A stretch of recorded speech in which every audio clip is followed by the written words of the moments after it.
Jake Moran vanished after walking into a wellness center for a routine detox.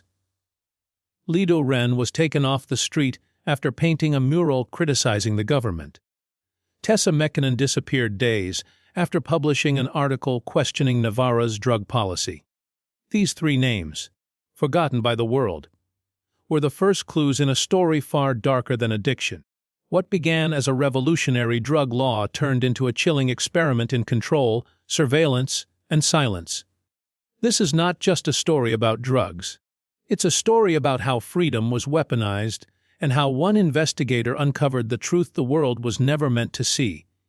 In 2019, the small European nation of Navara stunned the world with a radical announcement. It had officially legalized all drugs. Not just cannabis, but every controlled substance, from heroin to crystal meth. The government framed it as a humanitarian decision, an end to the centuries-long war on drugs. Instead of criminalizing users, Navara would invest in rehabilitation, mental health support, and medical supervision. International media hailed it as a progressive triumph. Think tanks praised the boldness. At first, the numbers looked promising. Overdose deaths fell. Prisons emptied, street-level drug crime declined. Tourists flocked in, curious to witness a nation without prohibition. But beneath the surface of this new utopia, a quieter, more disturbing transformation was unfolding. The architect of the policy, Dr. Elias Cross, was once a respected neuroscientist known for his controversial studies on addiction and cognitive behavior. After gaining political influence, he became the lead advisor for Navara's health ministry. He claimed the traditional model of drug enforcement had failed and that society had to evolve, scientifically, ethically, even philosophically. His speeches were mesmerizing. He spoke not just of safety but of enlightenment, suggesting addiction could be, or engineered, into productivity. Few questioned his authority. Even fewer dared investigate the source of his ideas. Mara Vensik, a former police analyst turned independent investigator, didn't share the global optimism. She had lived in Navara her whole life and knew how quickly the system could hide behind statistics. Mara had seen the rise of the wellness centers, state-run facilities where drug users were promised recovery and care. These sleek, modern buildings popped up overnight in the poorer districts, heavily guarded yet strangely isolated. No one ever saw patients leave. And yet, the government claimed thousands had already been successfully treated. Something didn't add up. Driven by instinct and a history of uncovering state corruption, Mara started quietly interviewing families of the so-called treated. She found patterns. Names repeated in missing persons databases, loved ones who vanished into the system and never returned. One case stood out: Jake Moran, a 24-year-old American traveler who entered a wellness center in Dorsk for voluntary detox and was never heard from again. Another was Lido Ren, a Navaran graffiti artist known for his anti-government murals. He too had entered a center under pressure from local authorities. Gone. And finally, Tessa Mekkonen, a local journalist who had written a skeptical article about the program before disappearing shortly afterward. 3 people. 3 warnings. Mara began mapping out connections. All 3 had entered different wellness centers, yet their files, those she could obtain, ended the same way. Released to Phase 3 care. No one could explain what Phase 3 meant. No public documents mentioned it. Health officials either ignored her or accused her of fear-mongering. She dug deeper and began to uncover signs of a private project running parallel to the public program. It had no official name, no website, no paper trail, but it appeared to be supervised directly by Dr. Cross and his hand-picked researchers. Every step Mara took revealed more questions. How had so many people vanished without public attention? Why had no international watchdogs raised alarms? And most importantly, what was really happening inside those wellness centers? She could feel it. The story went deeper than addiction, deeper than policy. It was about control. Psychological, medical, and maybe something far more terrifying. The beautiful facade of Navara's drug revolution was starting to crack. And through that crack, Mara was beginning to see something monstrous on the other side. Mara Vensik began her investigation with the names she couldn't forget: Jake Moran, Lido Ren, and Tessa Mekinen.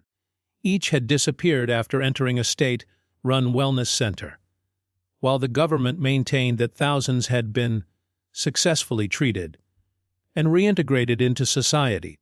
None of these three were accounted for. Their families had stopped receiving updates. Phone numbers were disconnected. Even social media profiles were mysteriously wiped clean. What troubled Mara most was the complete lack of public noise around it. In any other country, missing citizens would raise alarm. But in Navara, silence had become the norm. She visited Jake Moran's last known location, the Halvan Wellness Center in eastern Dorsk. The exterior was clean and cold, its windows reflective, giving off the feeling of a high-security lab rather than a healing facility. A security guard denied her entry, citing privacy laws. Patients' identities, treatments, and locations were protected by new legislation introduced alongside drug legalization. No photos were allowed, and visitors needed written permission from family or government authorities.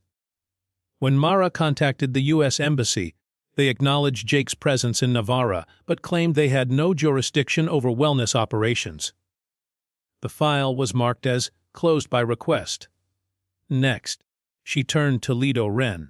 He had been a well-known figure in the capital, his street art both controversial and politically charged. His murals often depicted distorted politicians with syringes for eyes and faceless doctors with mechanical arms. In one piece, a figure resembling Dr. Cross loomed over a city of sleeping children. Just before his disappearance, Lido had been arrested for public indecency while painting a new piece. 2 days later, he was sent to the Nordheim recovery facility. According to the police report, he voluntarily requested treatment. But Mara found CCTV footage from the night of his arrest. Lido was dragged into an unmarked van, not escorted by medical staff but armed men in black uniforms. The third piece of the puzzle was Tessa Mekinen. A sharp, persistent investigative journalist, she had been writing a long-form piece on Navara's wellness program. Her final article, titled "Behind the Smile: What They Don't Tell You About Legal Drugs," was only partially published. Just a few hours later, her apartment was raided in what authorities called a suspected overdose cleanup. Neighbors remembered hearing screaming and seeing unmarked vehicles. Tessa was never officially declared dead, but no records of her hospitalization or relocation existed. Her laptop and notes were never returned to the family. Her name was quietly removed from the publication staff list. Mara collected everything: photos, hospital records, last seen data, and financial transactions. A disturbing pattern began to form. All three individuals had made contact with the wellness system, but never emerged. Their paper trails ended with one term, repeated across multiple documents: Phase 3 care. But no center could explain what it meant. Medical officials either feigned ignorance or claimed that Phase 3 patients had graduated into advanced reintegration programs. But where were these people? Why hadn't they been seen publicly? More alarming still, Mara found a series of maintenance contracts filed under dummy corporations. These firms supplied security infrastructure, pharmaceutical equipment, and biometric monitoring systems, not to traditional hospitals, but directly to these wellness centers. The equipment was designed for long-term isolation, not recovery. As she pieced together the timeline, Mara realized this was more than a public health scandal. It was a pattern of targeted removals. Jake, Lido, and Tessa weren't just victims of addiction, they were inconvenient. Foreign nationals, political dissidents, and investigative journalists. People with eyes open too wide. The wellness centers were not failing in their mission. They were succeeding in something else entirely. They had become black sites in plain sight. And the government, along with Dr. Cross, had cloaked it all in the language of healing. Mara Vensik's investigation took a dangerous turn when she uncovered references to a hidden facility known as the Viral Vault. The name wasn't public. It appeared in the corner of an internal invoice linked to one of the companies supplying biometric scanners to the wellness centers. Most investigators would have dismissed it as a warehouse or storage unit, but the listed address didn't match any known commercial zone. Instead, it pointed to an old pharmaceutical compound in the hills outside the city of Bravon, a location long rumored to be abandoned after a fire a decade earlier. Mara made the trip under the cover of night, using fake credentials as a data technician. She expected to find a ruin, maybe an empty shell. What she found instead was a high-security facility with state-of-the-art surveillance and biometric locks. The sign on the gate still read, Navara Biomedical Research, but there was no staff, no visible vehicles, only rotating floodlights and reinforced fences. She waited until shift change and slipped in with a group of technicians. Inside, everything looked sterile, cold, and precisely managed. She walked past rooms labeled Observation Wing A, Neurochemical Intake, and Subject Reintegration. The facility didn't resemble a hospital or even a prison. It was something else. Behind the glass walls were mock living spaces, small rooms designed to look like studio apartments, complete with artificial lighting, TV screens, and padded furniture. In these rooms were people, dozens of them. Some sat staring at blank walls. Others rocked gently, eyes half closed, skin pale. Electrodes were attached to their heads. IV drips ran constantly. Mara saw Jake Moran. His file photo from the missing persons report had matched perfectly. He was gaunt, unmoving, eyes open but unfocused. On the glass outside his room, a tag read, Phase 3, Sustained Cognitive Adjustment. Further down the corridor, she spotted Lido Ren. Unlike Jake, he was agitated, his body twitching, muscles straining against light restraints. Monitors above his room displayed charts she didn't understand, peaks, dips, frequencies. Security cameras followed her every move, but the guards never stopped her. It was as if her presence was authorized, because she had borrowed a real technician's ID. She used the brief window to photograph what she could, capturing evidence of sedation protocols, subject logs, and behavioral scoring sheets. The subjects were categorized not by names, but by numbers and psychological markers: defiance, media influence risk, ideological rigidity. These weren't addicts being helped. These were individuals being neutralized. In a locked cabinet room, Mara found something worse. Research documents signed by Dr. Elias Cross described the purpose of the program. The drug legalization policy had been a smokescreen. Cross's real goal was behavioral correction. He believed addiction wasn't just a chemical dependency. It was a symptom of unaligned cognition. The program aimed to break mental resistance and reprogram subjects into neutral behavioral units. The drugs weren't the problem. The people were. She copied every document she could, knowing time was limited. Before she could leave, an alarm sounded. Her ID had been flagged. As security personnel closed in, she slipped through a maintenance tunnel and escaped into the forest, barely avoiding capture. From her hiding place, Mara reviewed the evidence. It was worse than anyone could imagine. The wellness centers were merely entry points. Those who posed any threat, political, journalistic, or ideological, were rerouted to the Viral Vault, sedated indefinitely under the pretense of care. The public had no idea. International organizations believed Navara was a success story, but in truth, the country had legalized drugs not to help people, but to hide what it was doing to them. Dr. Cross had turned an entire nation into a laboratory, and Mara had just opened the door. Mara Vensik's escape from the Viral Vault left her physically unharmed but mentally shaken. She had uncovered something monstrous. An underground operation running beneath the polished image of a progressive nation. Navara had sold the world a story of healing and innovation, but the truth was far more chilling. People weren't being treated. They were being erased. The next step was obvious: expose it all. But doing so would prove to be more difficult than she ever imagined. She began by contacting major news outlets in Europe and North America. She sent them the photos, the files, the videos she had recorded inside the vault. The response was slow and cautious. Editors complimented her, compelling material, but none agreed to publish. 2 outlets initially expressed interest, but ghosted her within days. Others claimed they couldn't verify the information. It was clear to Mara that someone powerful was already working to silence her. Her emails started bouncing back. Her social media accounts were flagged for misinformation. Even her banking app locked her out for suspicious activity. Then came the public smear campaign. News articles appeared overnight accusing Mara of fabricating evidence. Anonymous sources alleged she had a history of mental instability and professional misconduct. Old personal photos were leaked, taken out of context to damage her credibility. Former colleagues distanced themselves. Her face appeared in government bulletins as a security concern.